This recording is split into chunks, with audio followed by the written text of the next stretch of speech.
Good morning po, Yusek. Nag-start na po yung election campaign for local elections at may mga bali-balita po na may mga ilang mga kandidato gumagawa ng paraan para masakyan po yung AKAP, pamimigay po ng AKAP. With the upcoming oral arguments po sa Supreme Court, meron po bang kautusan ang Malacanang na voluntarily ipagpaliban po muna ang pamimigay po ng AKAP? Mahirap po kasing ihinto ang pagpibigay ng ayuda sa taong bayan. Umaasa rin po sila dyan, katulad nga po nito, sabi po sa survey ay di umanon tumataas ang hunger rate. Kahit marami na po tayong programa ng ayuda, kaya sabi nga po natin, titignan natin kung saan nanggagaling ito. Hindi po ito mapapahinto agad-agad ng administrasyon. At mas marami po siguro mga kababayan natin ang mag-aalma. Lalo na kung nasanay na po silang kumuha ng ganitong ayuda para po ipantawid sa pang-araw-araw nilang pangangailangan. So follow up lang po, ma'am.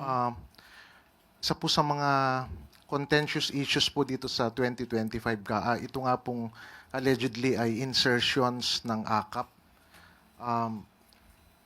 Kukumustahin lang po sana namin ang update doon po sa ginagawang review ng Malacanang, doon po sa mga allegedly mga insertions ng bicameral conference. Sa nakaraang 2025 po. 2025 po. Hindi po kasi privy or hindi po responsibilidad ng executive makialam kung ano po ang nagawa sa BICAM. Tayo po ang pagtutuunan lamang po talaga ng pansin ng executive ay ang enrolled bill. Kung ano man po ang naging issue sa kanila kung mayroon man, yun po ay trabaho lamang po ng legislative at kung tayo makikialam sa kanilang gagawin sa pagbabalangkas ng budget ay baka sabihin pong nakikialam at ito'y violation po ng separation of powers.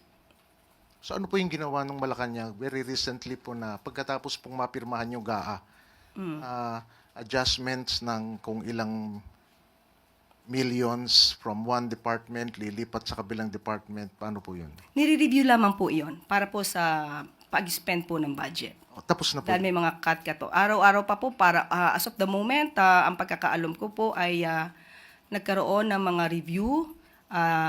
Tatanungin ko po kung natapos na po ang kanilang pagre-review. Hingi po kami update. Thank you. Opo, salamat po.